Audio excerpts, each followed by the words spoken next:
nosotros tenemos desde que entramos en la academia, desde que entramos en el ejército. Es un hombre disciplinado, aunque yo diría es autodisciplinado. Es leal y fiel a España y a su historia. No me voy a extender mucho más, porque sé que tenemos hasta las 9:30. O sea que, Fernando, me han dicho que a las 9:30 tiene que estar concluido esto. Es un soldado de caballería, con lo cual las características del arma de caballería le son propias. Y no voy a enumerarlas, aunque las tengo aquí puestas, pero por razón de tiempo no voy a reflexionar. Pero sí tenemos que saber que desde la prehistoria, desde antes que surgiera la escritura cuneiforme, ya comenzaban las exageraciones en los relatos que eran orales. Y han llegado hasta nuestros días.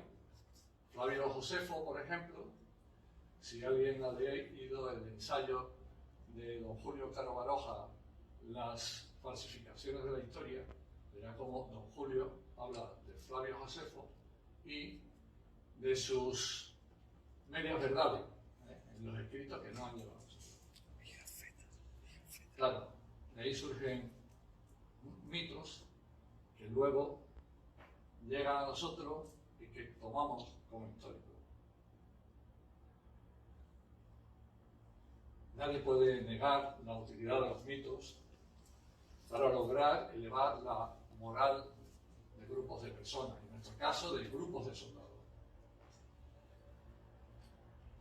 Y además, como linterna que aportan luz a través de sus moralejas. Pero la historia es otra cosa mucho más seria. Fernando es historiador, ha estudiado historia y está haciendo el doctorado en algo que tiene que salir a la luz, sobre la historia de la infantería española.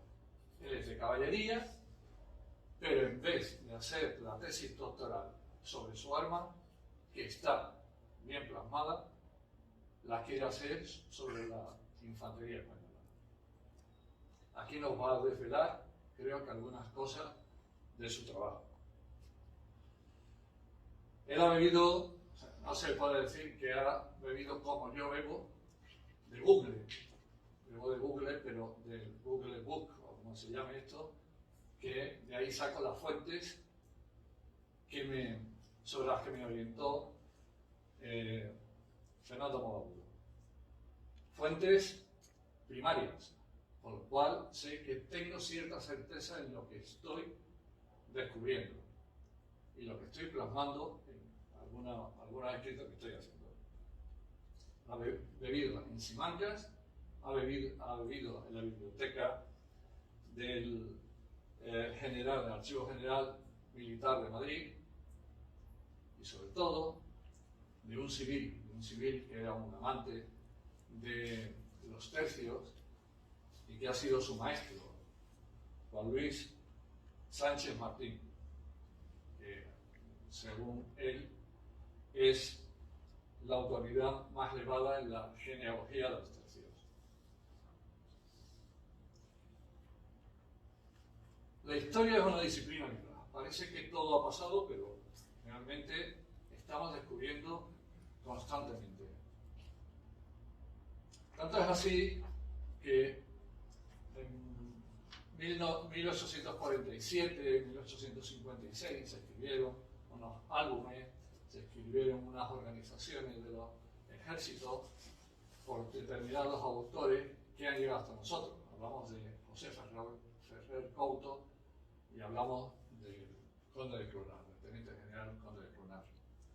Pero precisamente en 1872, cuando había fallecido ya el conde de Clonar, y 3 años más tarde falleció Ferrer Couto, se descubrió un códice de Martín Cereceda, que era un arcabucero cordobés que escribió sobre todas las hazañas española en los territorios donde dominaban nuestros tercios, donde morían nuestros tercios entre 1521 y 1542.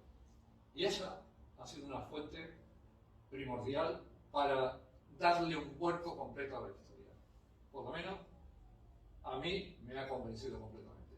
No me ha convencido Fernando, sino que Fernando me ha ido dando unas guías que yo he ido encontrando, he tenido que buscar, la he encontrado, me lo he leído todo y he llegado a conclusiones que a veces no coinciden con las de Fernando porque él tiene más datos que yo.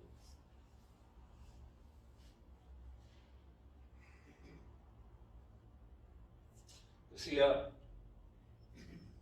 Aristóteles que somos lo que hacemos cada día, como gurú, comprometidos con la verdad histórica y no con la verdad institucional, procura, sin desfallecer, dar a cada cual lo suyo.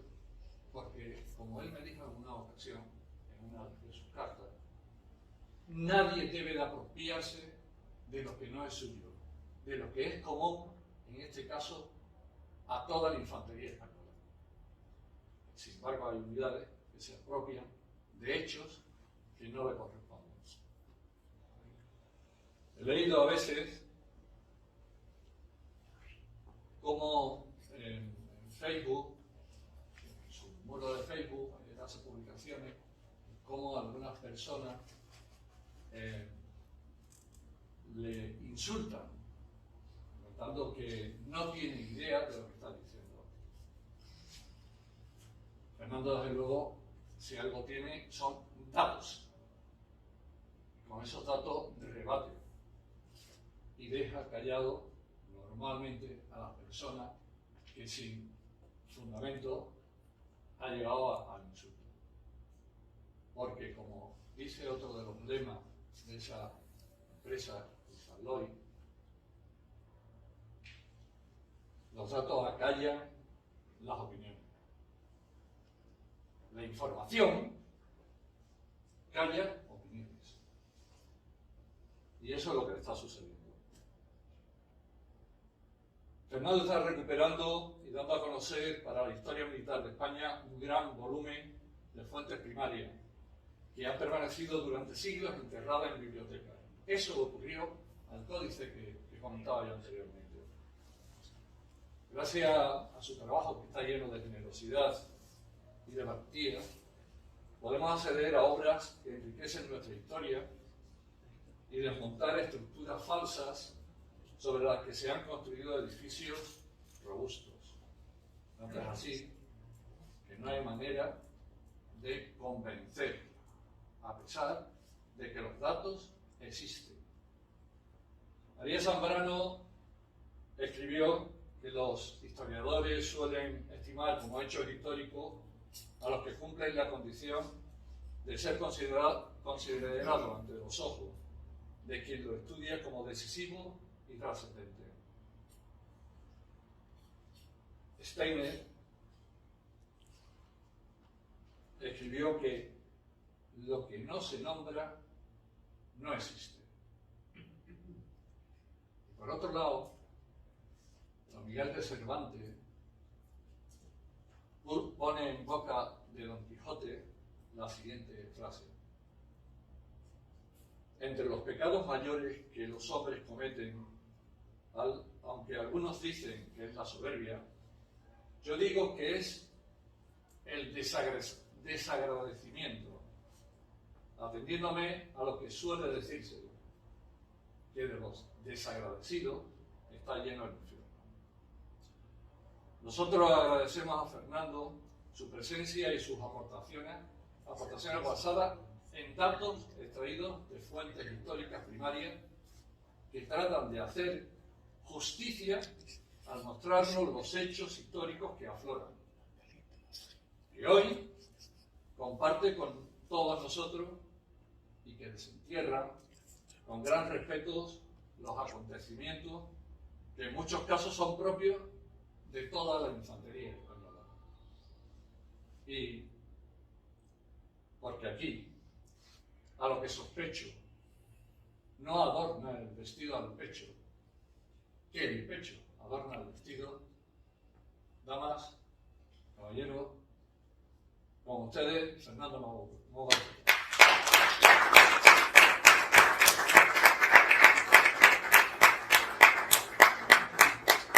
Muchas gracias a todos. Pido disculpas de nuevo por el retraso, ya sé que no es culpa nuestra, es culpa de la tecnología. Tengo que confesarle un pequeño pecado. Como bien ha dicho Correa, tenemos todos pecados que confesar. Me llamo Fernando Mogaburo, soy malagueño y por eso han intentado sabotear mi compra. Tengo que decir a mi favor que mi padre nació en Sevilla, que aquí en la puerta de la catedral de Sevilla conocí al amor de mi vida, que hoy sigue siendo mi mujer, que aquí nació mi hija pequeña y que aquí estuve destinado 6 años. Así que comprenderán ustedes que no tengo nada en contra de Sevilla, ni en contra del regimiento Soria que estuvo aquí destinado, ni en contra de nada que tenga que ver con esta bonita ciudad. Y dicho esto, vamos a empezar, que vamos muy tarde. Me van a permitir ustedes que me ponga por aquí, porque tengo que pasar esto a mano, porque ni siquiera el puntero este que he recorrido. Y vamos a hacer un breve repaso de los tercios más importantes que sirvieron a España, tanto en el ejército como en la armada, en Europa y en ultramar. Y esto es una primicia, porque si ustedes buscan por ahí, en Wikipedia, en Facebook, en Twitter, donde exponen estos historiadores tan famosos que todos conocemos, y que yo no voy a repetir sus nombres, verán que, según ellos, no existen los tercios de ultramar. Pero bueno, ya verán que esta noche todo va a ser muy diferente de lo que ustedes han estudiado hasta ahora sobre los tercios. Lo primero que tenemos que tener claro es que los tercios supusieron la revolución militar moderna. Este es un término acuñado por Roberts en los años 60 del siglo pasado y que supusieron una ruptura con todo lo anterior, es decir, con la guerra medieval. En las huestes medievales, las huestes feudales, el núcleo del ejército, mejor dicho, de la hueste, era de la caballería, una caballería profesional, donde los guerreros eran recompensados con dinero, con tierras, con vestidos, con armas, mientras que los peones eran campesinos levados a la fuerza para una campaña en concreto, que solía durar solamente los 3 meses de verano, para que pudieran trabajar en la siembra y en la recolección. Porque una economía de subsistencia como la medieval no podía permitirse perder campesinos. Era más fácil perder soldados, pero un campesino hacía falta en el campo, porque sin un campesino había hambruna y con una hambruna había peste. Por lo tanto, todos los señores feudales tenían una consigna: emplea los mínimos campesinos posibles en la guerra. Así pues, borren ustedes de su cabeza esas imágenes tipo Braveheart, tipo El Reino de los Cielos, en los que se ven miles y miles de soldados a pie combatiendo, pegándose tortazos unos contra otros. No, la guerra de la Edad Media no era así. La guerra de la Edad Media era como el Far West, como las películas del oeste. Había unos colonos dispersos por la frontera y cuando venían los indios, el colono con su escopeta disparaba 4 tiros y esperaba que la caballería viniera a socorrerles. Eso era la guerra de la Edad Media. Y no era nada más que eso. Y eso fue así hasta que los suizos, que eran un pueblo que vivían en unos sitios muy montañosos y que por tanto no tenían caballos, tuvieron que recurrir a acorazar sus peones para que sobrevivieran en ese tipo de guerra. Y inventaron el peonaje profesional. No lo inventamos los españoles, lo inventaron los suizos. Crearon compañías de soldados que combatían o bien por el imperio, que era, digamos, su nación en aquella época, como combatían por Francia, como mercenarios. Visto que se iban a tener que enfrentar contra mercenarios suizos que estaban bastante aguerridos porque sabían manejar muy bien la pica, la alabarda, los reyes católicos tuvieron con buen criterio la idea de promulgar ese manuscrito que tengo ahí arriba. Desgraciadamente los medios tecnológicos no son muy apropiados, no lo ven ustedes muy bien, pero ya se lo comento yo. Esto no tenía que haber salido todavía. Decía lo siguiente: vamos a dividir la sociedad española en 4 grupos. La clase alta va a combatir por fuerza en la caballería y va a tener en su casa todo lo necesario para ello. Es decir, una armadura, una lanza, un lanzón de ristre, como el de las películas, una espada, un puñal y, por supuesto, un caballo. E incluso 2, porque los más ricos tienen obligación de tener 2 caballos. La clase media puede elegir combatir como caballería o combatir como peones. Si combaten como caballería, tienen que tener también una lanza, una armadura un poco más ligera, y si quieren combatir como peones, van a tener la opción de elegir qué arma quieren. O una lanza, o una ballesta, o una espingarda. Una espingarda con un invento súper moderno para esta época, súper revolucionario. Y si eres de la clase baja, eres un peón humilde, un campesino humilde, y te tienes que comprar lo que sea, porque si no el rey te corta la cabeza, pues nos conformamos con que uses un escudo y una lanza, que siempre van unidos, una espada y punto. Bien. En 1497 se promulgó, 1496 se promulgó esta ordenanza. Y un siglo después, Jerónimo de Zurita, que era un cronista de la Corona de Aragón, escribió sobre las campañas de Fernando V en Italia y tergiversó esta ordenanza para escribir esto que ven ustedes. No sé si lo ven, realmente, al fondo no creo que lo vean, ¿no?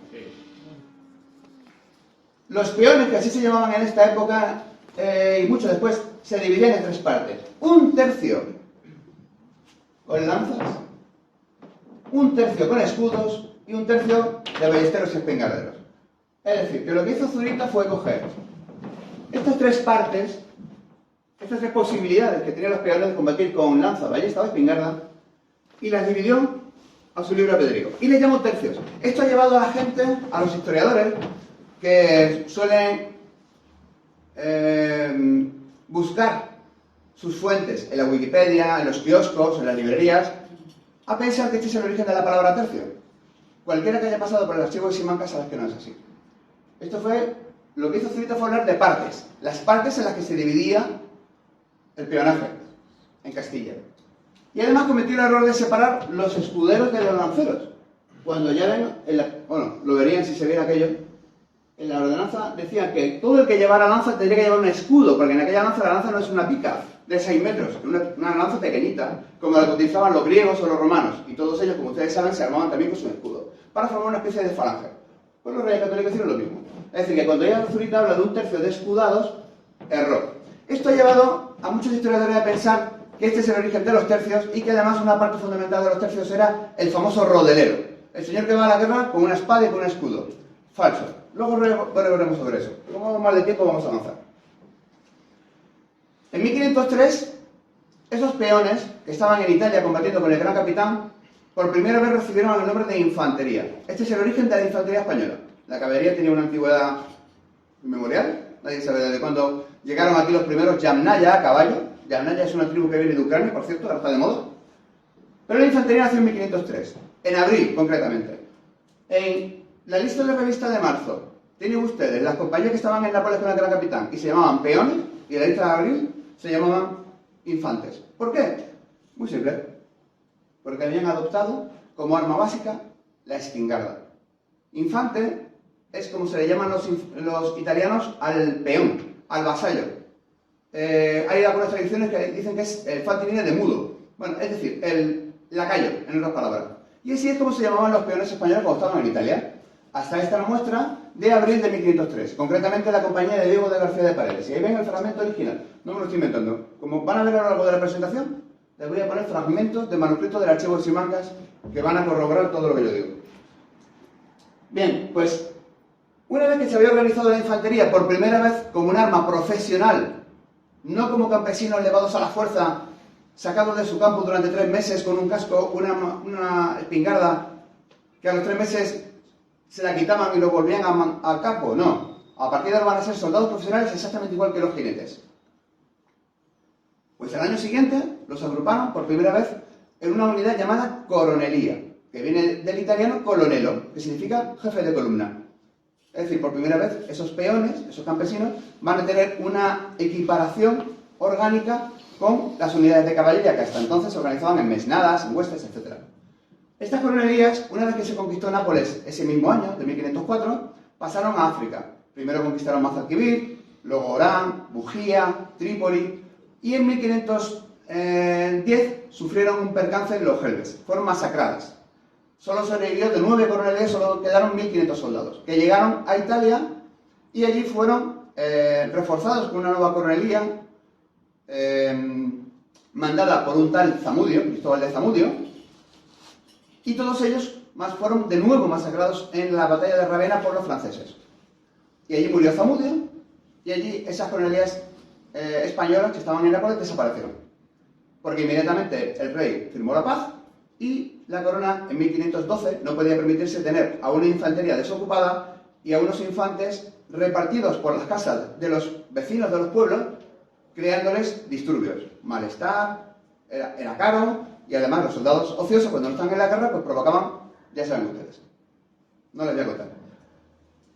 Con lo cual, Pues el rey podía tener una caballería a sueldo, porque era una caballería que era profesional, porque se retroalimentaba a sí misma. Es decir, tú le dabas a un tío el título de conde, de duque, de marqués, de señor, de barón, de lo que sea, y él, con el beneficio de esas tierras, se alimentaba. Pero el soldado de infantería tenía que pagarles todos los días. Y si no había guerra, ¿para qué le ibas a pagar? Luego, todas las coronelías que habían en Nápoles, después de que se fue de allí el gran capitán, como digo, en 1512, fueron disueltas. Luego, carece de sentido decir que ninguna unidad española viene de ese tercio de Zamudio que nunca existió. De allí de Nápoles solamente vino a España una única coronelía, mandada por Cristóbal del Villalba. Y esta coronelía, como fue la única que sobrevivió, se llamó Infantería de Ordenanza. De ahí viene lo de gente de ordenanza, o Infantería de Ordinaria. Esto es de donde viene el nombre de esta asociación, que Julio preside. Por cierto, Julio, muchas gracias por haberme traído, que no te lo he dicho al principio. Constaba entre 10 y 12 compañías. Con el tiempo fue variando este número, puesto que se atenía al dinero que tenía la corona. Al principio estuvieron moviéndose por toda España. De hecho, fueron los que derribaron el castillo de Cabra, porque era un tío del gran capitán, y como el rey católico se había peleado con el gran capitán, pues aprovechó, mandó allí la infantería y dijo, venga, arrasar aquello. No dejaron piedra sobre piedra. De allí pasaron a Navarra con el duque de Alba, con el segundo, no el famoso, sino el abuelo. Después se fueron a combatir la rebelión de las comunidades en Castilla, y al final, ya establecida la paz, cuando llegó aquí Carlos I, pasaron a Cataluña, y allí se acuarteló en esta fortaleza de Salses y en otras fortalezas dispersas por la frontera del Rosellón. Con el tiempo, esta coronelía del coronel Villalba se convertiría en el tercio más antiguo del ejército, un tercio del que nadie tiene ni idea que existía. Ha sido un descubrimiento de mi tesis doctoral.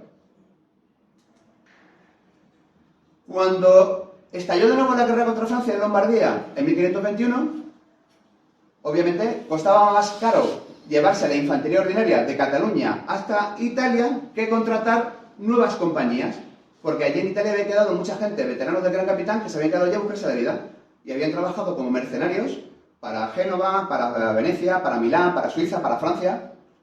Cuando decretaron toque de queda, o mejor dicho, tocaron arrebato, pues esos españoles se volvieron a alistar a ese ejército que levantó el marqués de Pescara. Llegaron a Lombardía y crearon 4.000 soldados españoles, crearon una unidad que ya no estaba al mando de un coronel, puesto que el marqués de Pescara había ascendido, digamos, al generalato, y el que dirigía a esa gente, a esa infantería española, se llamaba maestre de campo, que era una especie de subordinado del coronel antes, pero como ya no había coronel, pues digamos que crearon una unidad nueva. Como esa unidad ya no depende de un coronel, y aún no era un tercio, yo le he llamado motu propio prototercio.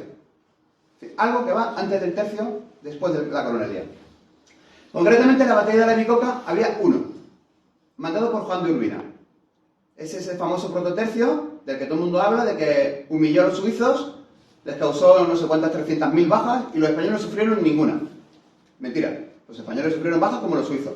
Muchos más los suizos, por supuesto, porque iban cuesta arriba. Entonces era más fácil disparar para abajo que los suizos meterle la pica hacia arriba a los españoles. Hubo bajas por parte española y por parte suiza. Mucho más de la Suiza.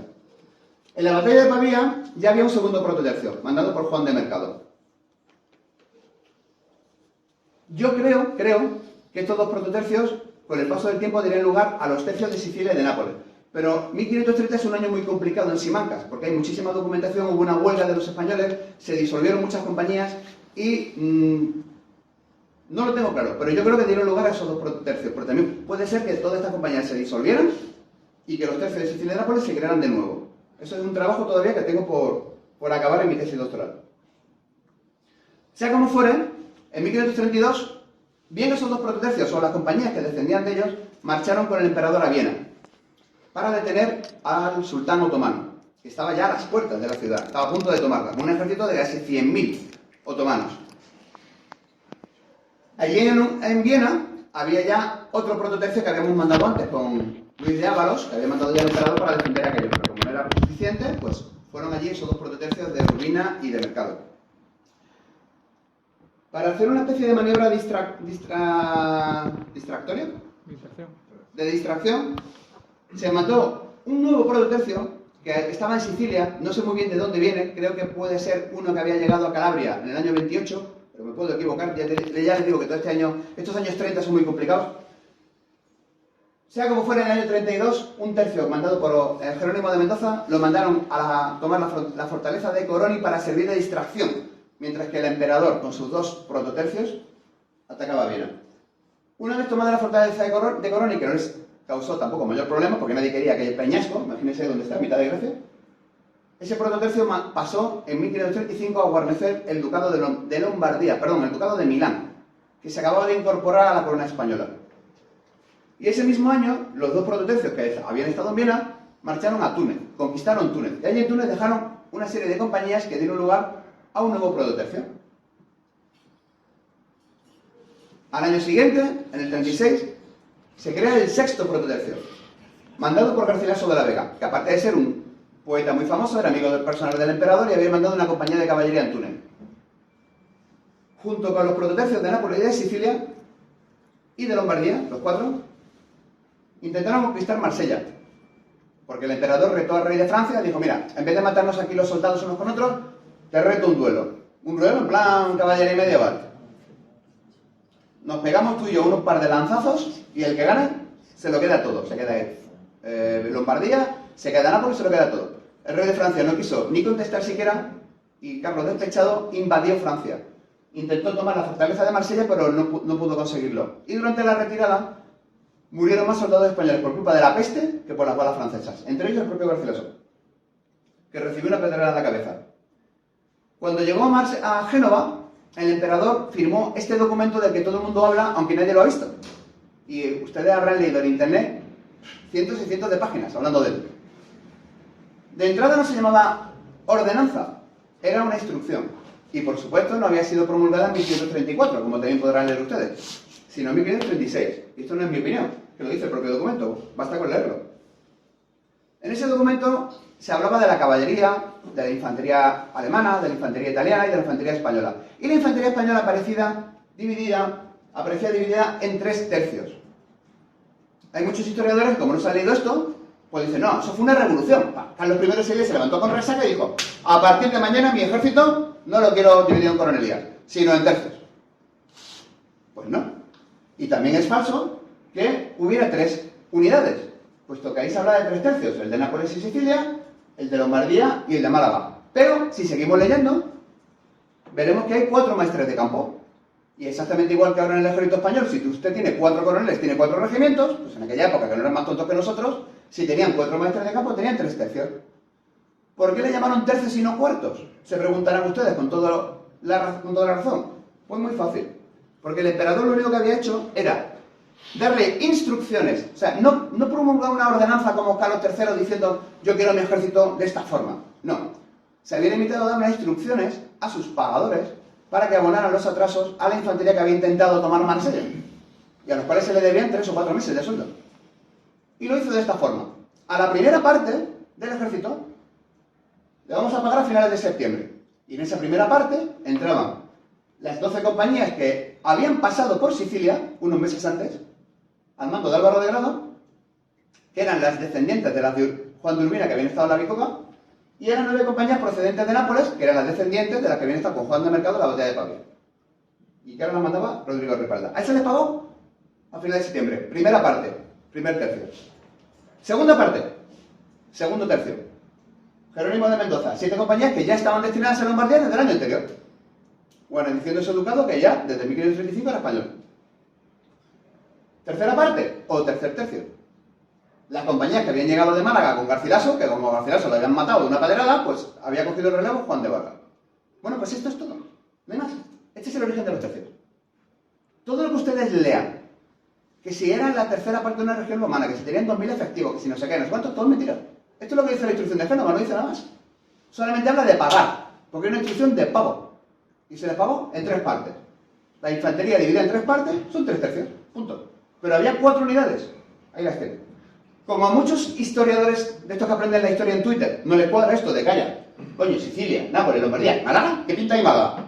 Pues se inventaron, a este tercio de Málaga no. Le tenemos que llamar Saboya, Cerdeña, Niza. Se han inventado nombres, pero es falso. Se llamó así, tercio de Málaga. Porque los tercios nunca tuvieron nombre propio. Se le llamaba así porque venían de allí. El tercio de Málaga acababa de llegar de Málaga, pero es que los tercios de Sicilia y Nápoles habían pasado un mes en Sicilia y en Nápoles. Un mes. No estaban allí de guarnición. Habían estado en Viena, en Túnez, en Lombardía. Habían pasado por allí de paso. Y está. No hay más. Estos tercios, que son los tercios viejos, en 1538 desaparecieron todos, los 4. 2 años duraron. En el 38, el marqués del Basto, que es el señor que ven ahí, lo reformó. Una reforma en aquella época era como una adaptación orgánica actual. Es decir, que cojo una compañía de aquí, de este tercio, la segrego, la agrego a este tercio, o bien la disuelvo. Cuando todas las compañías de un tercio se disuelven, el tercio desaparece. Porque el tercio en aquella época era equivalente a lo que llamamos agrupación táctica. Es decir, un contenedor. No era una unidad orgánica, sino un contenedor de compañías creado ad hoc para cada campaña.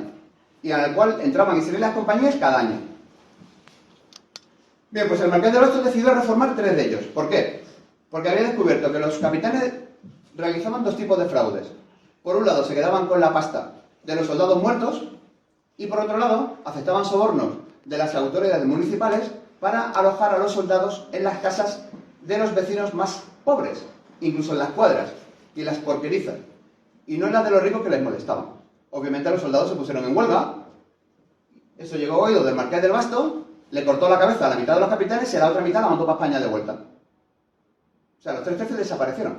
Los tercios de Nápoles, Sicilia y Lombardía. Desaparecieron ese año. Y con esas 24 compañías creó un nuevo tercio, que fue el único en la historia de los tercios, 183 años, que tuvo una plantilla.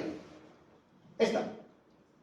Un maestre de campo, 8 compañías y una primera plana, no se llama plana mayor, se llama primera plana, con un sargento mayor, como ven, un furriel, que era el que organizaba las tiendas de campaña de los campamentos, 8 alabarderos para proteger la bandera, 4 jinetes u 8 y un barrachel que era como la policía militar, con el supuesto azul porque iban a caballo, unos oficios logísticos, que si no lo leen bien, ya se lo digo yo, contador, alguacil, cirujano, capellán, etc. Una compañía de arcabuceros, todos eran arcabuceros, y 7 compañías mixtas de piqueros y arcabuceros, teniendo en cuenta que los piqueros que llevaban una armadura porque se la podían pagar, porque el armamento se lo pagaba cada soldado de su bolsillo, se llamaba coselete. Esto era un coselete. Esto es como una pica. Eso es todo. Esa es la única plantilla teórica que han tenido los tercios en su vida. Con la particularidad de que nadie le hizo ni puto caso.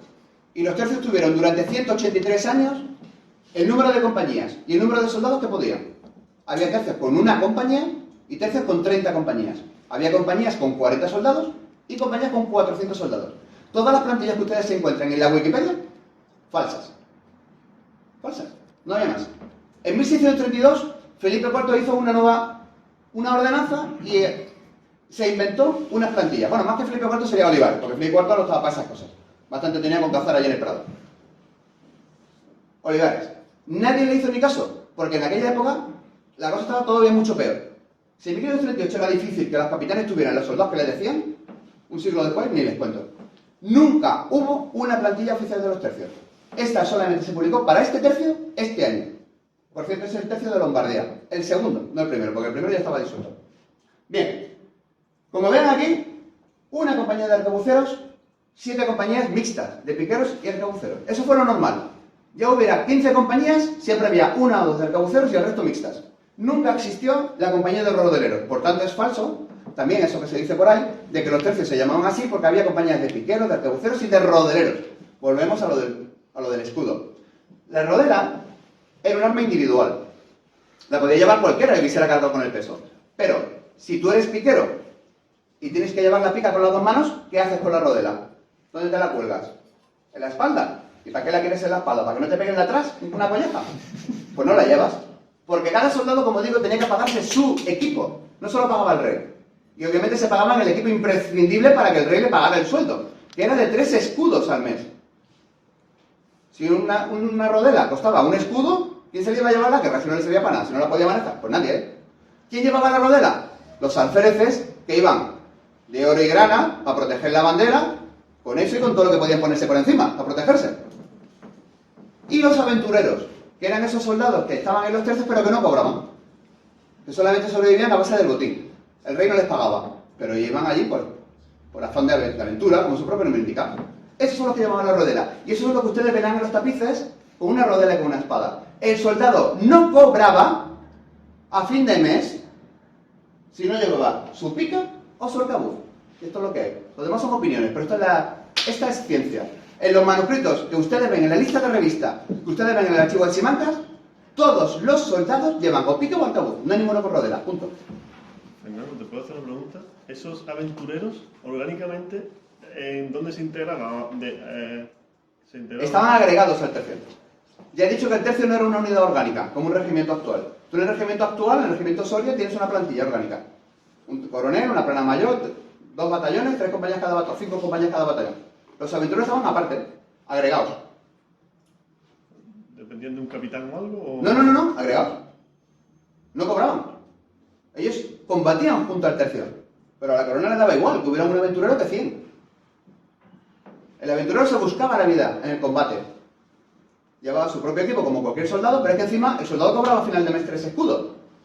5 si era un sargento, 6 era un alférez, 40 si eras un capitán, 80 si eres un maestre de campo. El aventurero no cobraba nada.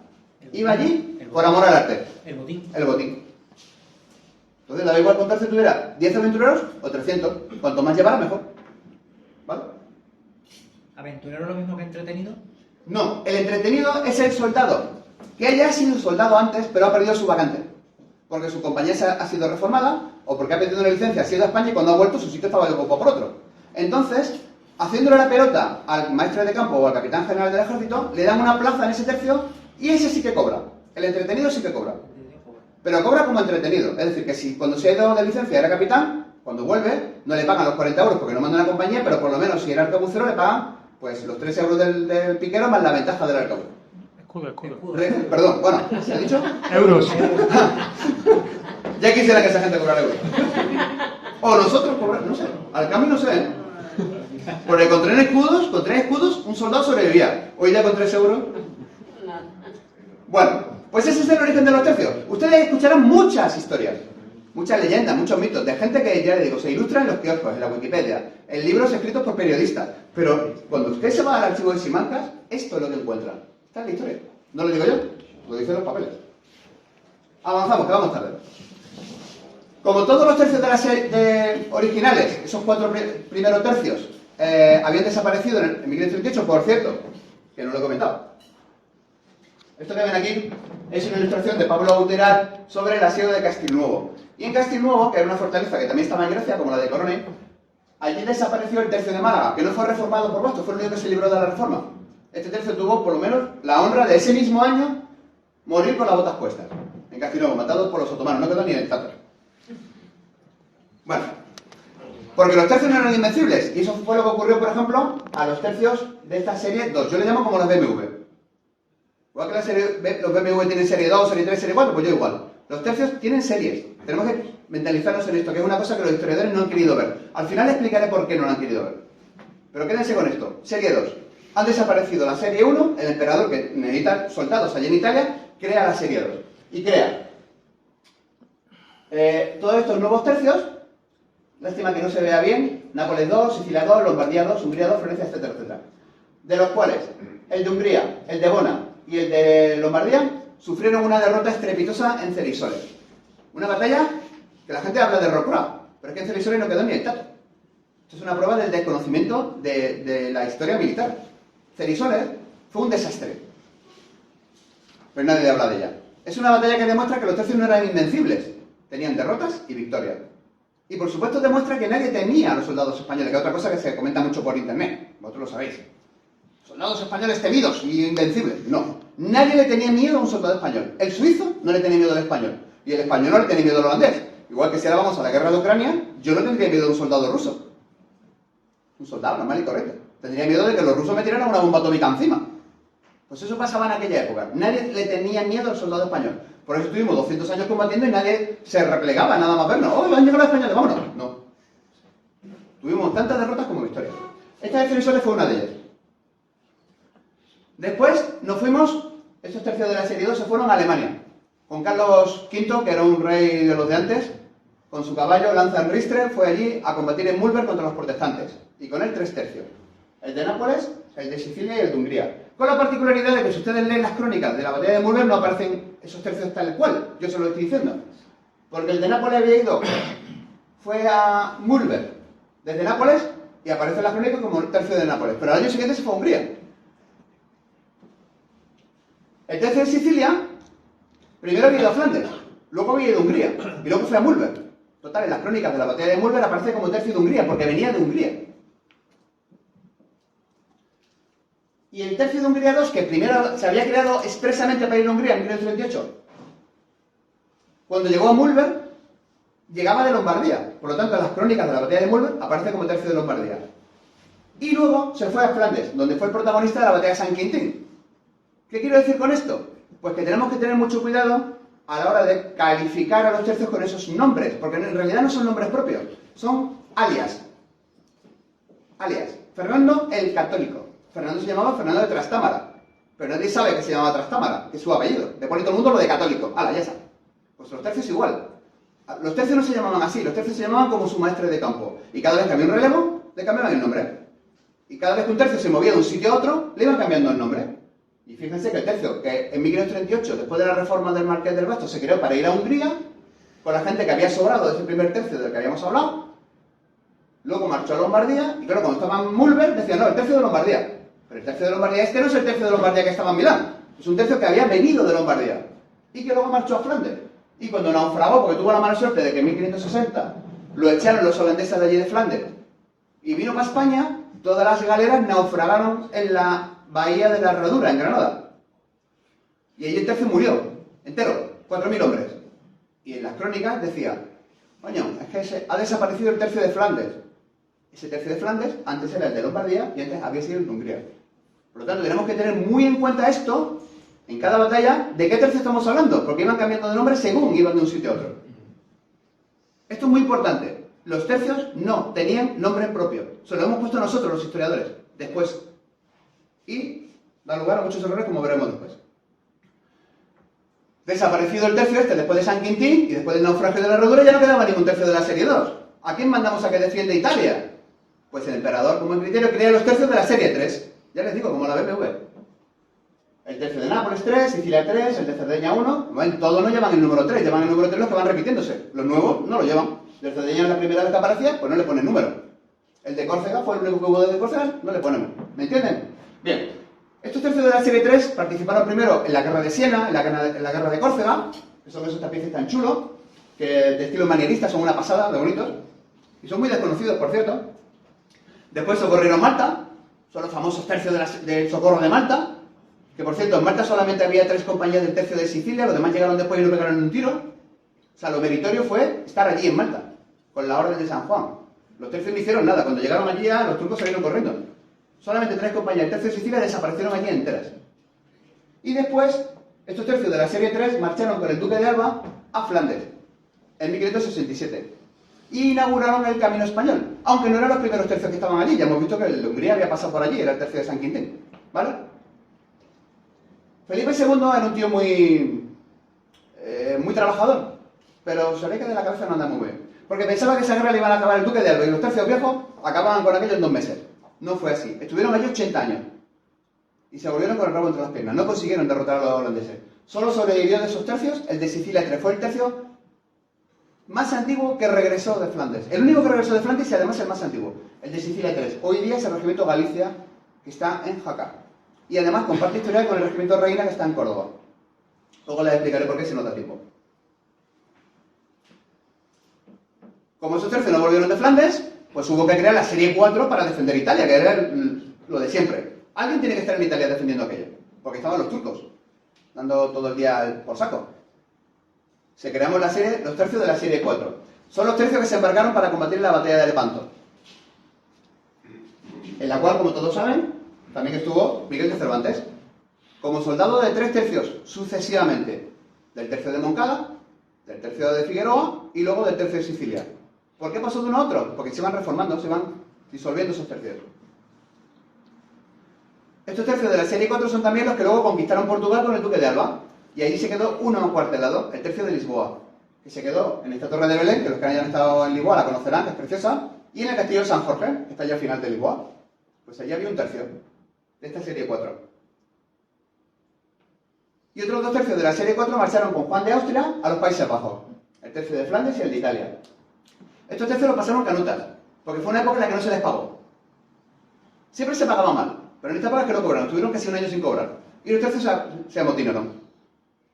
Los españoles tenemos una costumbre muy curiosa, y es que mientras que los alemanes, los valones y los italianos se ponen en huelga antes del combate, los españoles lo hacían después, para que nadie dudara de que se habían puesto en huelga por cobardía. Y estando en huelga, en la fortaleza de Alos, este tercio de Italia tuvo noticia de que los tercios de Sicilia y de... no me acuerdo cuál más, que eran los que quedaban, allí en Flandes, estaban asediados por los holandeses en Amberes. Y entonces los soldados que estaban en huelga dijeron, no, de huelga nada. Se pusieron su morrión, cogieron su arcabuz y su pica, se fueron a Amberes, le pegaron de hostias a los holandeses, ya que estaban en Amberes aprovecharon para saquearla entera, no dejaron títere con cabeza, y luego volvieron a la huelga. Y eso fue una de las causas que dio origen a la famosa leyenda negra contra los españoles. El asedio de Amberes por culpa de un tercio amotinado porque no les pagaban. Juan de Austria estaba tan deprimido porque no tenía para pagar a sus soldados y siempre los tenía amotinados, que fue relevado y al final murió, el pobre. Y fue relevado por Alejandro Farnesio. Alejandro Farnesio era un tío súper competente. Era italiano, pero súper competente. Y habría acabado con la guerra de Flandes en 2 minutos si no hubiera sido porque Felipe II, que ya les digo yo que muy bien de la cabeza no andaba, le dijo, no, déjate de Holanda, vamos a apoyar a los católicos franceses que están dándose de hostias contra los protestantes franceses. Y eso es lo mejor que nos podía pasar a los españoles, que los franceses se mataran entre ellos. Pero Felipe II dijo, no, los tercios de Flandes a Francia a apoyar a los católicos. Y de hecho desfilaron por París, ahí lo tienes, los tercios entrando en París, con Juan de Austria. Pero no nos sirvió de nada, porque los holandeses aprovecharon para reforzarse y cuando Alejandro Farnesio volvió a Flandes, unos meses antes de morir, ya que aquello era imposible de reconquistar. De esta serie 6 era el tercio de Luis Velasco, que se había organizado en Nápoles con unas compañías del tercio de Nápoles, sacadas del tercio de Nápoles, ya le digo que eran como agrupaciones tácticas, le sacaron unas cuantas compañías, le metieron 10 compañías de bisoños y lo mandaron para Flandes. Nunca estuvo de guarnición en Nápoles, como veremos al final. Era un tercio nuevo, que era lo nuevo, con unos veteranos y con unos bisoños, o sea, lo de siempre. Llegó allí a los Países Bajos, estuvo allí en el asalto a Ardres, que es lo que se representa en este tapiz, y ya tuvo una vida muy chula, muy larga, y luego vino a España, junto con el tercio de Saboya. Son 2 tercios que sobrevivieron. Pero no tiene nada que ver con el tercio que habíamos dejado en Nápoles antes. Los tercios de la serie 7 tuvieron una vida muy cortita, entre 1619 y 1623, 4 años. Pero fueron los más fotogénicos de toda la historia de los tercios. Son los que están en todos los retratos del Prado. Vamos ustedes al Prado y se lo encuentran por doquier. Por ejemplo, ahí tenemos el tercio de Medina en la rendición de Breda, con Espínola. Aquí tenemos a los tercios de Saboya 3 y de Fuenclara en la batalla de Nördlingen, con el cardenal Infante, donde le pegamos una paliza a los suecos, que todavía están pensando de dónde les vino. Y eso que eran 2 tercios a los tercios de Nápoles 7 y de Oliveira en la batalla de Fleurus con Gonzalo Fernández de Córdoba. No el gran capitán, sino un bisnieto o tataranieto suyo.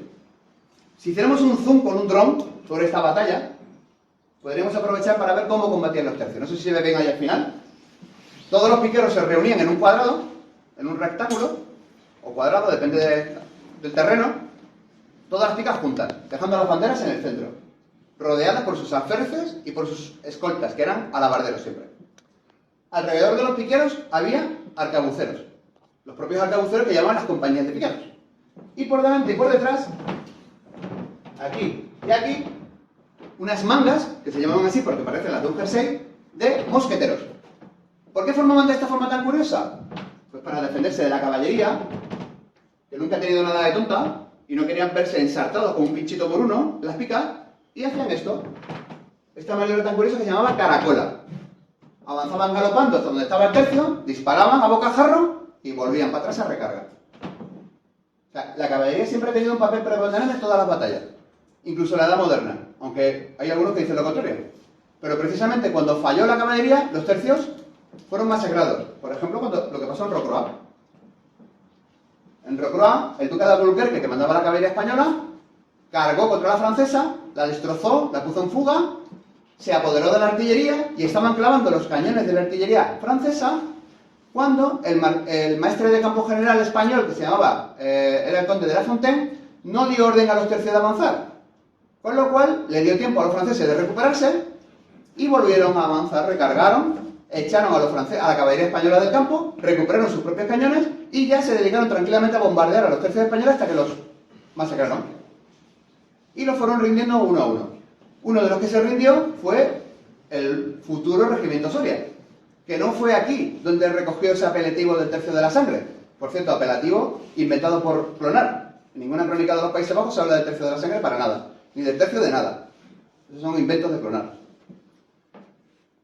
Lo tomó en la batalla de Avein, donde el futuro regimiento Soria sí que combatió hasta el último hombre, fue masacrado por los franceses, en Avein, en el año 35. Esto fue en el 43, pues 8 años antes.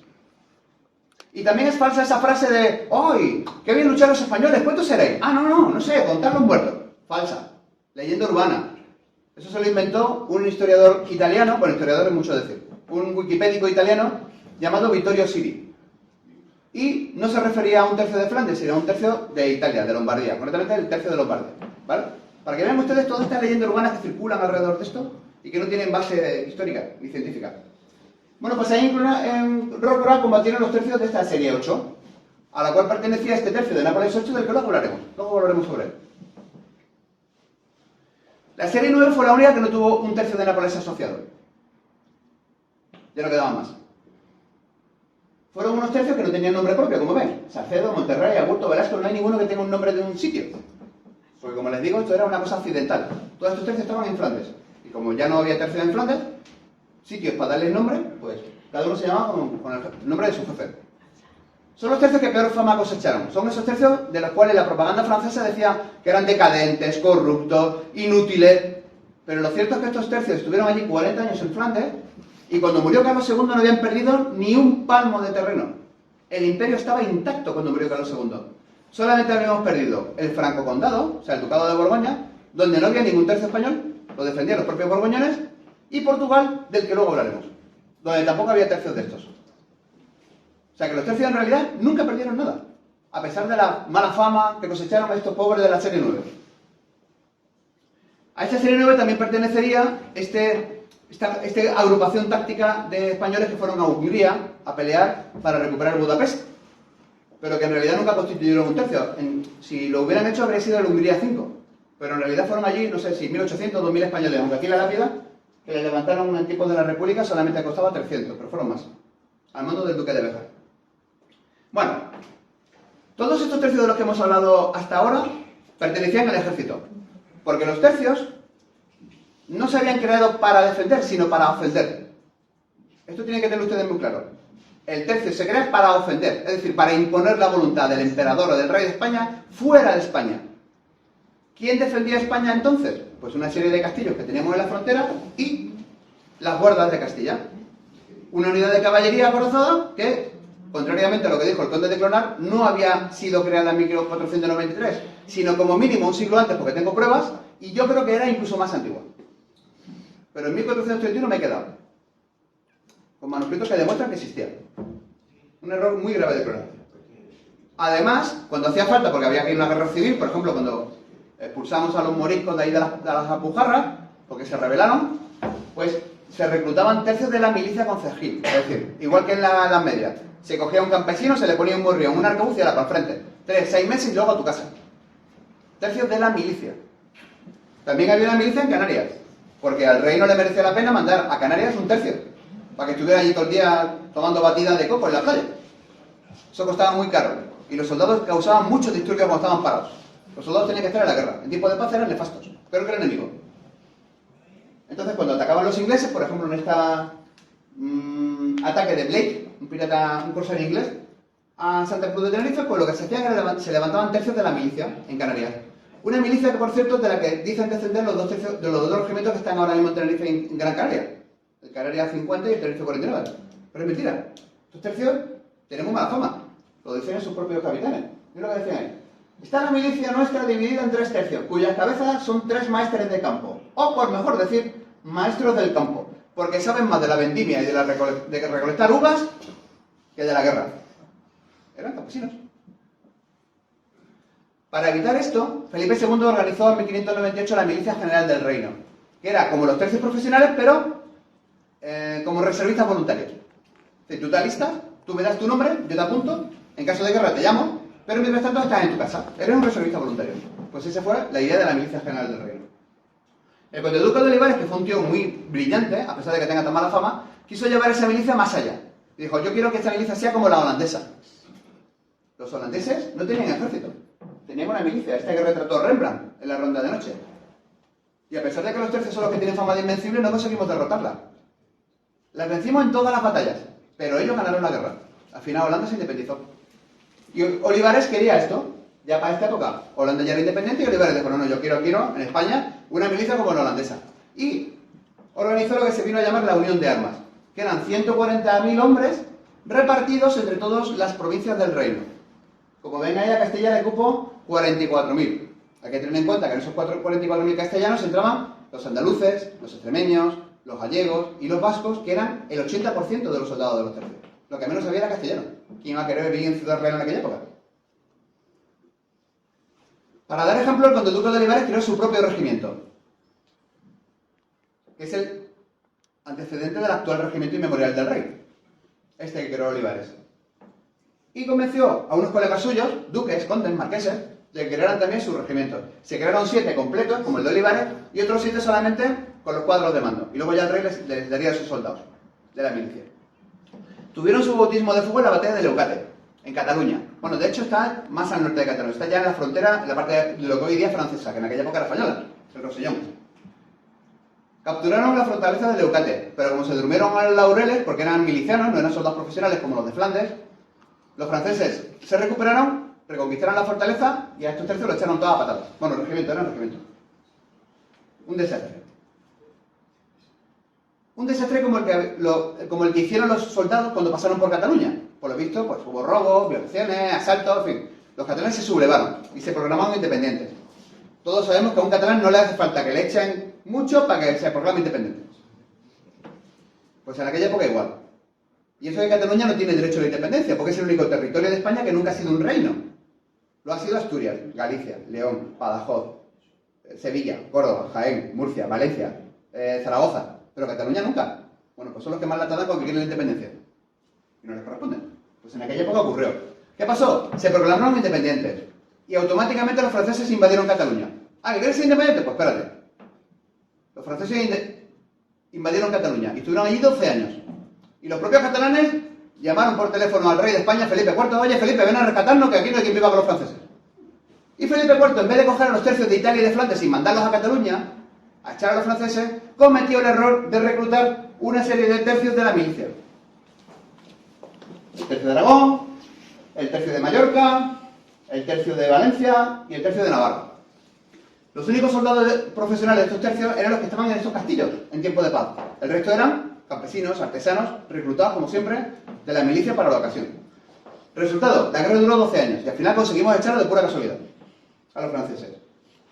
Aprovechando la coyuntura, Portugal también se declaró independiente.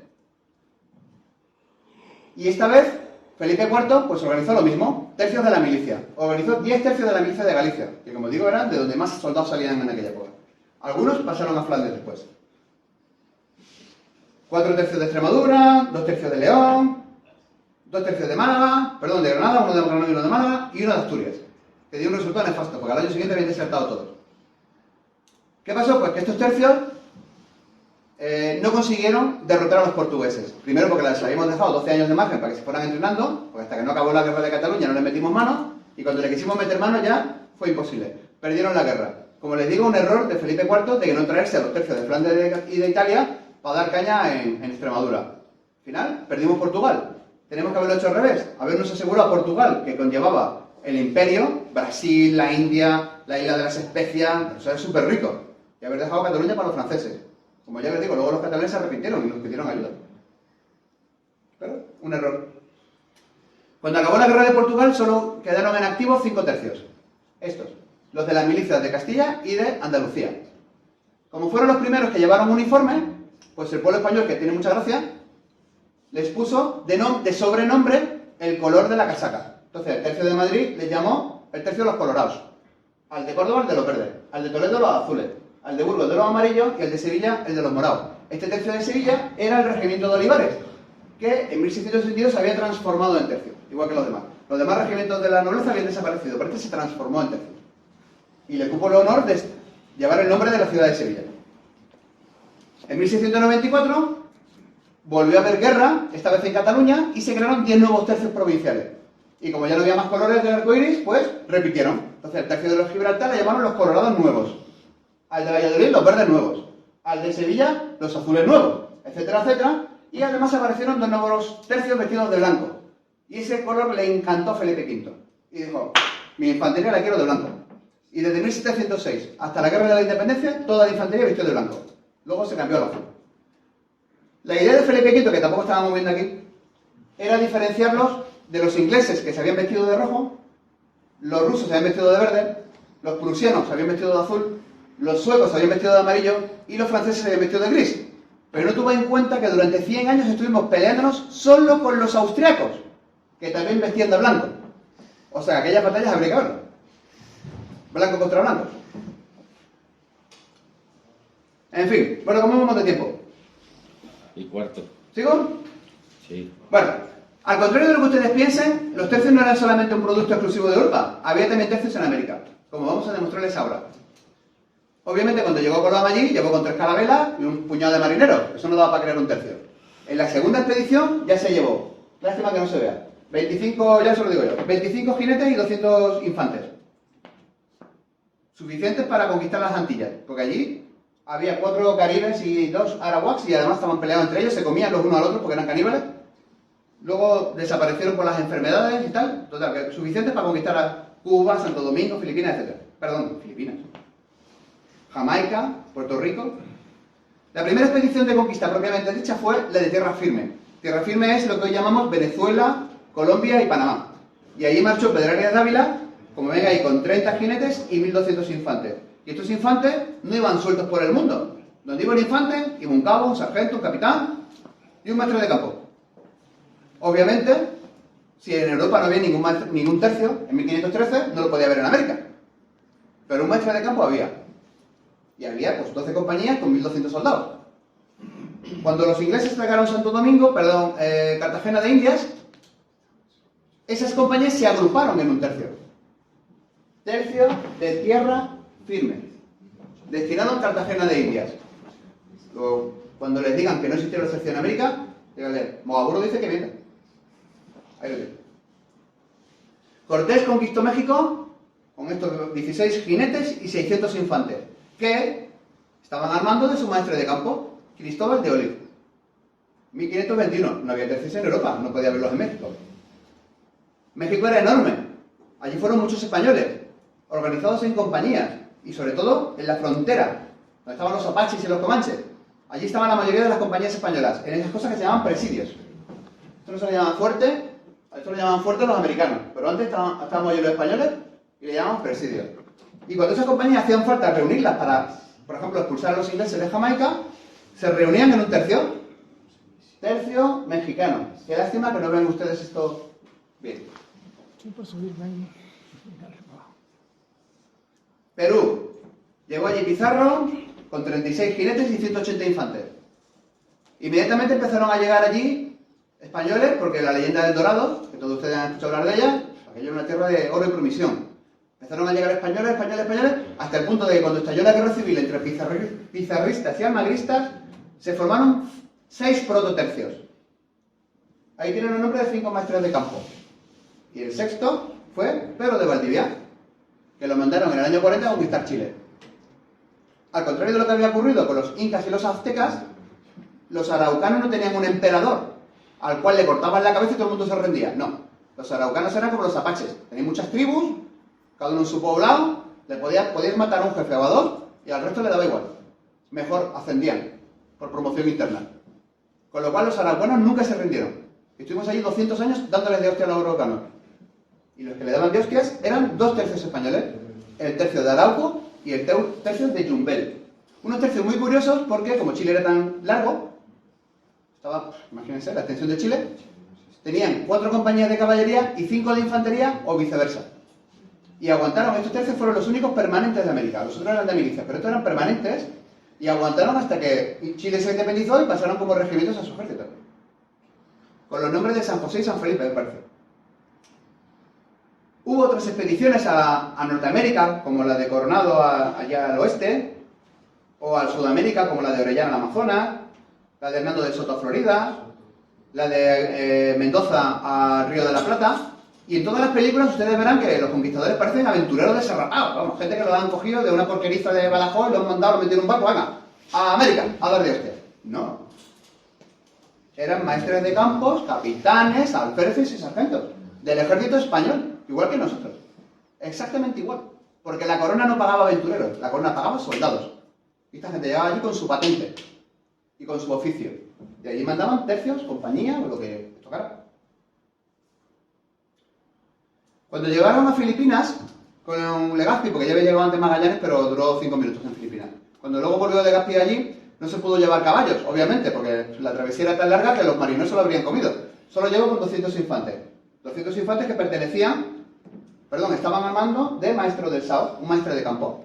Y estos son los infantes que tomaron parte en la famosa batalla de Cagayán, que tanto se habla de ella en las redes sociales. Batalla de Cagayán. Hay mucho talibán, insisto, de estos que estudian la historia en Twitter, que dicen, no, allí no hubo tercios contra samurái, ni de coña. Pues miren ustedes, si han estudiado la historia de Japón, sabrán que en Japón un campesino no puede llevar una espada, porque le cortaban la cabeza. Exactamente que en la Edad Media ocurría con un peón español. Solamente podían llevar espadas los caballeros. Y un caballero en Japón equivale a un samurái. Que luego tuviera dueño o no tuviera dueño, o propietario o jefe, como daini o como se llame, eso no importa.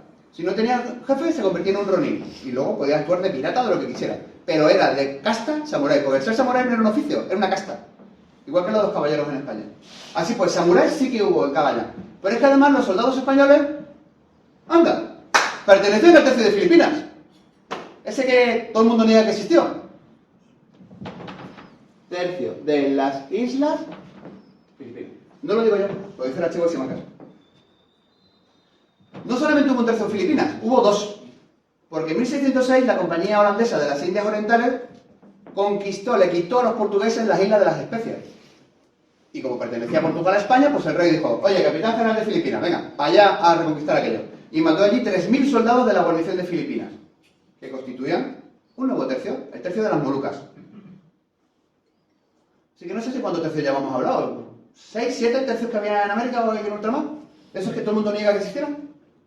Bueno, para mover los tercios de un sitio a otro, de un centro de operaciones a otro, obviamente utilizábamos los barcos, porque aviones no había en aquella época. Dice la leyenda que la Armada Española se creó aquí, precisamente en Sevilla, cuando la conquistó Fernando III en 1248. Pues miren, en aquel año, efectivamente, Fernando III tenía su hueste real, las mesnadas de los señores feudales, los caballeros de las órdenes militares, los peones de las milicias concejiles, pero no tenía barcos. ¿Dónde había barcos? Donde se pescaba. ¿Y dónde se pescaba en Castilla? La única costa que tenía Castilla era Santander. Pues en Santander fue Fernando III y alquiló los barcos. Los alquiló. Barcos que se dedicaban a la pesca de la ballena y del arenque se los trajo a Sevilla. Y los puso al mando de Ramón Bonifaz. Ramón Bonifaz no fue nunca almirante. Es otro mito que la Armada Española dice en su propia historia, pero es falsa. El primer almirante de Castilla... No puede haber almirante si no hay armada. Y la armada no la creó Fernando III, sino Alfonso X. 5 años después, en 1253. Y el primer almirante fue Roy López de Mendoza, almirante. Les reto a encontrar algún manuscrito donde ponga Ramón Bonifaz almirante. No lo encontrarán. Todo ese oro y esa plata que venía de las Indias, obviamente, pues atrajo la atención de muchos navegantes europeos que querían quedarse con ella. Les voy a explicar la diferencia rápidamente para que ustedes la entiendan, porque todo el mundo hablamos piratas, corsarios, pero ¿eso qué es? Pues miren, cuando hablamos de piratas nos referimos en esta época a los berberiscos, es decir, como este Barbarroja. Señores que vivían en Marruecos, en Argelia, en Libia, y que navegaban en su propio beneficio. Ellos pagaban un barco, pagaban la tripulación, y con lo que se quedaban, para ellos. Todo para mí. Un corsario, en cambio, era un señor al cual la reina de Inglaterra o el rey de Francia le daba una patente y una licencia para navegar con un barco en sus costas y hacerle la guerra a España en su nombre, ya que ni esa reina ni ese rey tenían dinero para hacerlo por sí mismos.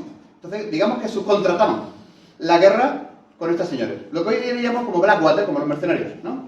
igual. La diferencia no era baladí, porque cuando los españoles capturaban a un pirata le cortaban la cabeza, porque era un delincuente. Cuando capturaban a un corsario, como era un soldado, lo mandaban a galera o a una prisión hasta que alguien pagaba el rescate. A los corsarios holandeses se les llamaba filibusteros, porque no iban en galeones, iban en fragatas. Y la traducción al holandés de fragata es flyboot, barco volante. Pues de ahí vino lo de filibusteros, que solamente se aplica a los holandeses. Y los piratas franceses, a estos que vivían en el Caribe, la isla de la Tortuga y Jamaica y tal, a estos les encantaba la barbacoa, la carne asada. Y la barbacoa en francés se llama boucan, y de ahí vino de bucanero.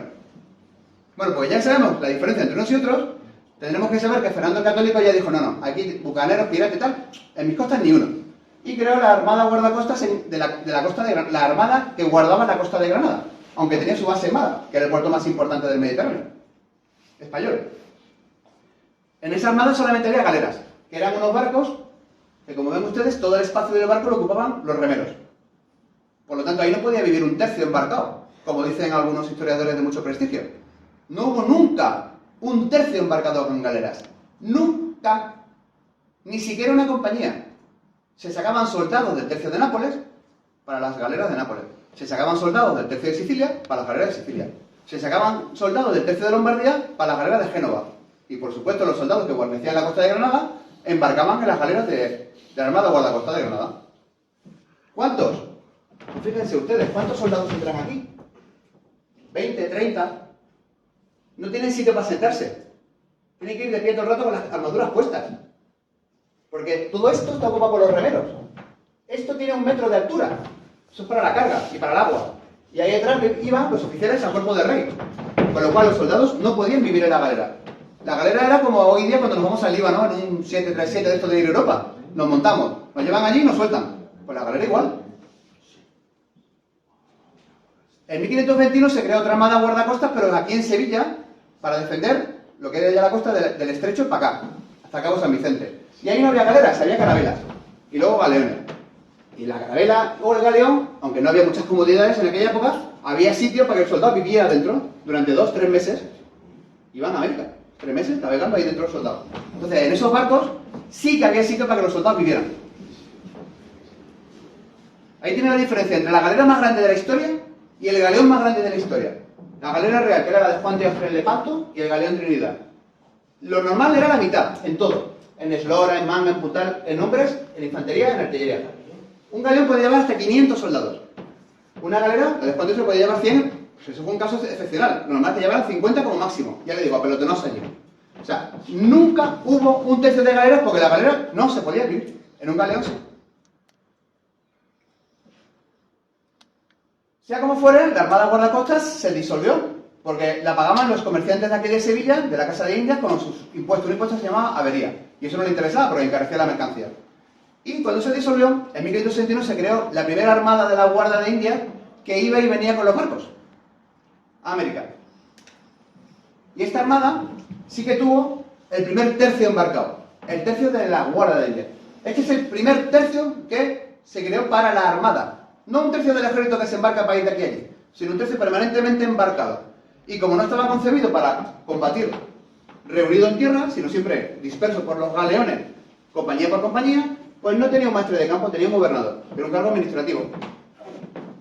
Este es el verdadero antecedente de la infantería marina española.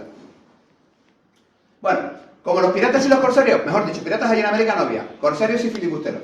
No eran tontos, aprovechaban que la armada de la Guardia de Indias estaba aquí en España repostando para atacar Cartagena de Indias, Portobelo, La Habana, etc. No eran tontos.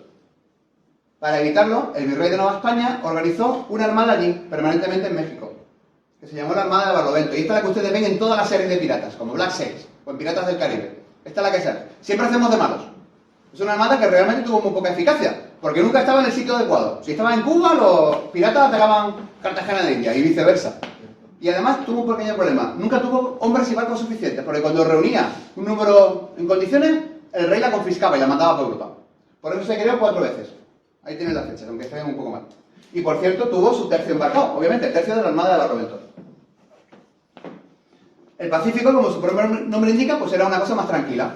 Allí llegaban muy pocos piratas, porque imagínense, dar la vuelta por Cabo de Hornos, llegar hasta Perú, para coger un barco. Por eso la armada que llevaba la plata del Potosí hasta Panamá solo tenía un galeón, con mucho dos. Y para eso no hace falta un tercio. Cogían una compañía del tercio fijo que había en el Perú. Otro tercio que los historiadores niegan que existiera. Pues sí que existió, miren, ahí está, el tercio del Persigue del Callao. En 1588, Felipe II cogió y creó aquí en Sevilla la Capitanía General de la costa de Andalucía y del Mar Océano. Y no se le ocurrió la brillante idea, que ya se lo he dicho antes que Felipe II de aquí no estaba muy bien, que darle el cargo al duque de Medina Sidonia, que era el responsable del desastre de la Gran Armada de Inglaterra. Si han estado ustedes atentos y no se han dormido, a pesar de los esfuerzos que llevo intentándolo desde el principio, se habrán dado cuenta que ha pasado de la serie 4 a la 6. Y es porque la serie 5 fue muy marinera. Es esta serie la que se embarcó en la Armada Invencible. De hecho, el tercio de Nápoles y el de Sicilia 5 nunca volvieron. Se embarcaron en la Armada Invencible y allí, en las costas de Escocia, al que no se lo comió un tiburón, le cortaron el cuello a los ingleses. Nunca volvieron. Luego hubo otros tercios de esta serie 5, que supuestamente esta serie tenía que haber ido a Flandes, haber embarcado a los tercios de Flandes, de Juan de Austria, perdón, de Alejandro Farnesio, y haberlos llevado a la conquista de Inglaterra. Como eso no tuvo éxito, pues la segunda oleada que estaba prevista nunca salió. Y en esa segunda oleada iba a participar este tercio de Juan del Águila, al que mandó, a no poder Inglaterra, lo mandó a Bretaña. Bretaña es en la esquinita esa de Francia, la punta. Y allí estuvo ese tercio acuartelado durante 8 años. Exactamente igual que había ocurrido con los galos esto de la serie Obelix. Allí este tercio que aguantó 8 años al ejército francés, no hubo forma de echarlo. Los irreductibles galos. Ahí aguantó. Cuando se firmó la paz, lo mandaron a Irlanda. Y los irlandeses agradecidos le dedicaron una serie postal, como ven, un sello y una botella de whisky, dedicada al tercio español en Irlanda. Cuando ese tercio se replegó, porque perdimos la batalla, por cierto, la batalla de Kinsale, muchos irlandeses se vinieron con él, a España. Y aquí crearon dinastías como la de los O'Donnell, que a todos les sonará, era un general del siglo XIX. Pues de aquí vienen los O'Donnell. Otros tercios de esta serie 5 fueron los de Bobadilla, Íñiguez y Mejía, que fueron los que conquistaron las Islas Azores. En las Islas Azores realizaron un desembarco anfibio que nada tiene que envidiar al de Normandía. Para la complejidad de aquella época, yo creo muy superior. Y de allí los mandaron para Flandes. Y en las Islas Azores se quedó un tercio de guarnición, que luego los mandaron, unos años después, en 1602, los mandaron a La Coruña, para constituir el embrión de la Armada del Mar Océano, de la que todos ustedes habrán escuchado hablar. Una armada que no iba y venía a América, como el de la Guardia de Indias, sino que protegía todas las costas del continente europeo. Y estaba dividida en 3 escuadras al principio. Una con base en La Coruña, otra en Lisboa, que su tercio era portugués, y otra en el Estrecho, en Cádiz. Y luego se crearon dos tercios más y 2 escuadras más. Una en Dunkerque, estaba compuesta por soldados valones, de allí de Bélgica, y otra en Nápoles, compuesta por soldados italianos. Estos no solamente se dedicaban a atacar a todas las flotas otomanas, francesas, holandesas y a todo lo que se encontraba por el mar, que intentaba atacar a nuestros barcos, sino que además eran una especie de cuerpo de reacción rápida capaz de desplegar en cualquier parte del mundo, como los marines americanos. Y así, pues asaltaron Burdeos, atacaron, echaron a los holandeses del Brasil, echaron a los holandeses de San Cristóbal, como ven ahí en ese lienzo de Castello, ¿vale? Eran los marines, unos tercios cojonudos. Pero esos tercios pasaron al ejército durante la Guerra de Sucesión. Todos los tercios de la Armada pasaron al ejército, menos el de la Guardia de Indias, al cual lo pillaron los ingleses en Cartagena de Indias tomando el té, le dieron de todo y lo hundieron. No quedó ni uno. O sea que ese tercio se perdió allí. Todos los demás de la Armada pasaron al ejército. Ahí tienen en este gráfico la evolución del número de tercios, para que se hagan una idea. Como ven, más o menos estable en África. Esto no me acuerdo qué es, esto es ultramar, esto es la Armada, esto es Italia y Flandes, que no se distinguen. Y como ven, los puntales son los tercios que se crearon en España. Cuando había guerra aquí en España, es cuando más tercios se levantaban. Porque las guarniciones de Italia y Flandes más o menos eran estables. Para que se hagan una idea, en 1690 teníamos en Flandes 9 tercios españoles, 9 tercios alemanes, 9 tercios valones, 3 italianos y 3 irlandeses. Es decir, los españoles venían a ser como una especie de, como el 20% del ejército. No solamente había... Yo he hablado esta noche de muchos tercios. Yo he descubierto para mi tesis doctoral 250 tercios. Españoles solamente. Que pueden ser, como ya les digo, pues en total habrá unos 1000. De esos 250 esta noche les he hablado como de la mitad, de unos 120 o 130 tercios.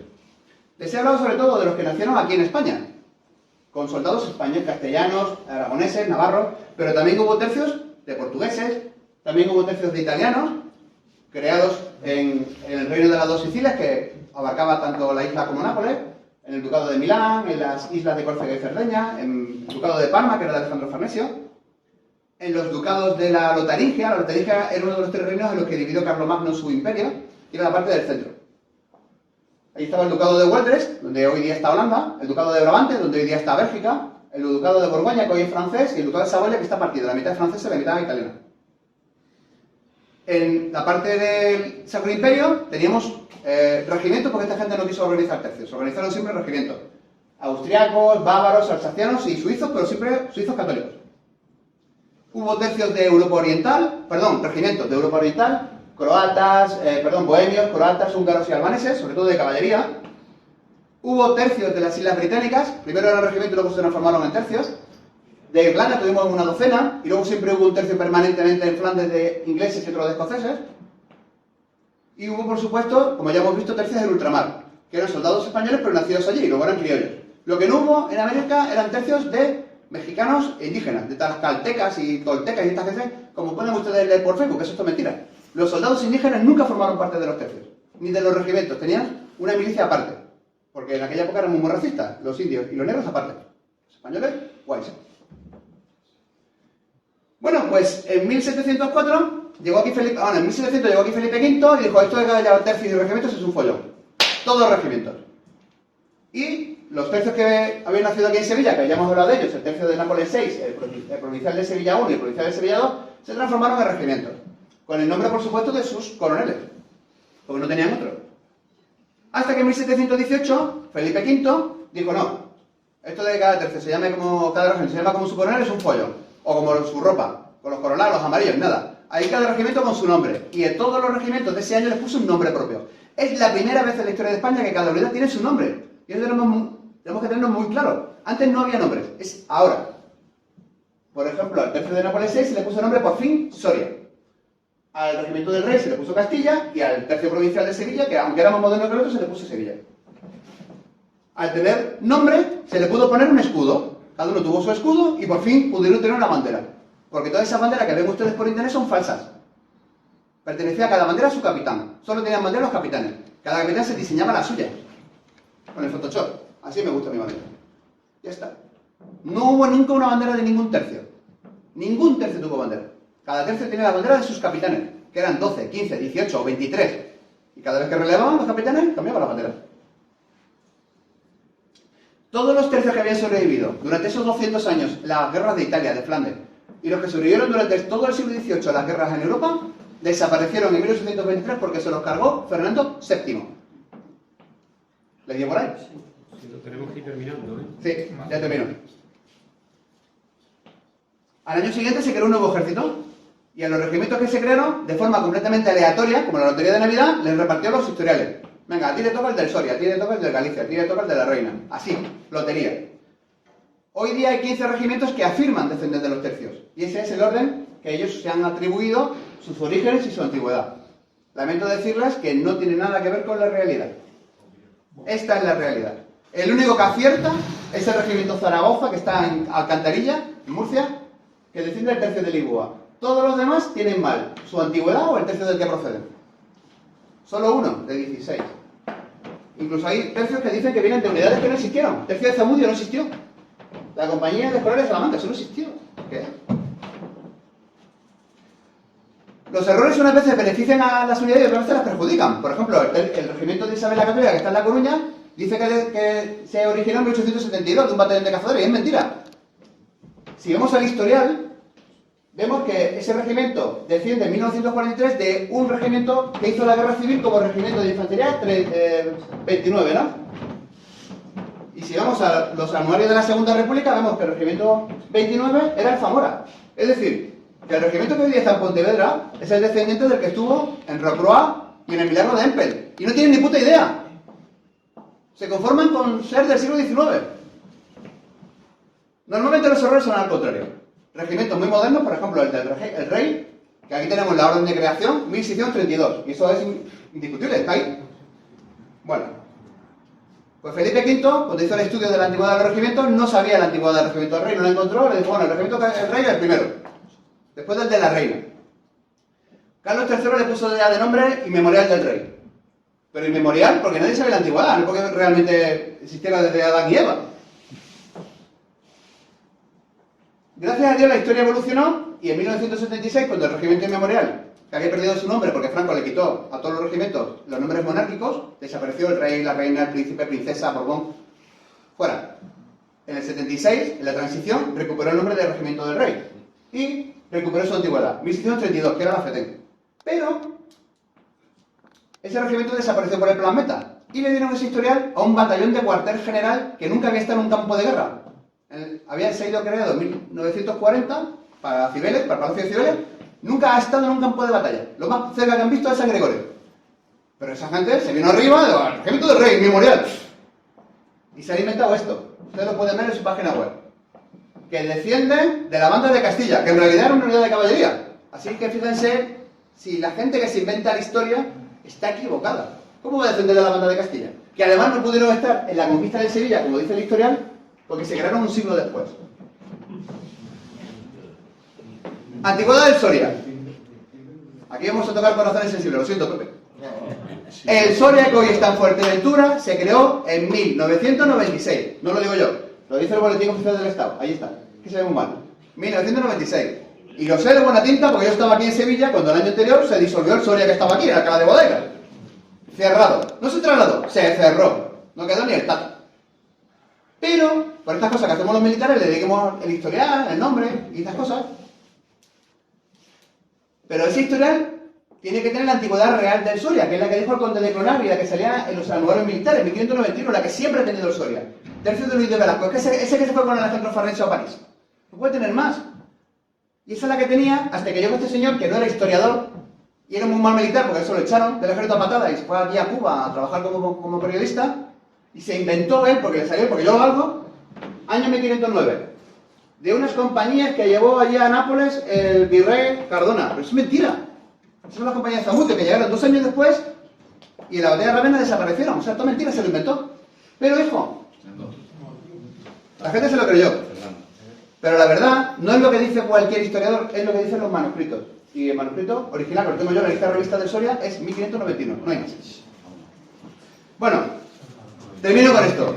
El principal error que cometieron todos los historiadores de los tercios es que pensaron que cualquier tercio que tuviera el mismo nombre era la misma unidad. Eso es tan absurdo como pensar que los tercios que estuvieron en el Sáhara eran uno. En realidad, eran 2.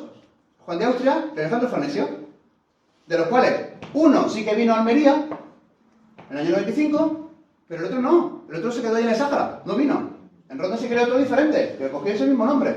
O sea que vemos que 2 tercios que llevaban el mismo sobrenombre del sitio donde estaban, tercio sahariano, dan lugar a 2 unidades diferentes. Una ha tenido continuidad y la otra no. Pues eso mismo pasó con el tercio de Nápoles, que tuvo 9 batallas.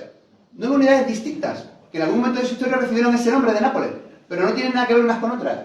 Esta es la historia del regimiento de Nápoles. Y este es el regimiento de Nápoles que dio lugar al Soria, que como ven ustedes, siempre estuvo en Flandes, nunca estuvo en Nápoles. No tiene nada que ver con el tercio de Nápoles que estuvo allí, que es este. Y que en 1707 fue capturado por los austriacos, que nunca vino a España. Luego la historia del tercio de Nápoles no se puede recuperar. Ya está, no me voy a meter con la infantería marina, porque esto diría también por otra charla, vamos muy tarde. Pero les dejo con esta frase del conde de Clonar. Esta idea de que tenemos todos los militares de que cuanto más viejo mejor, es una falacia. Miren lo que dijo Clonar en el siglo XIX.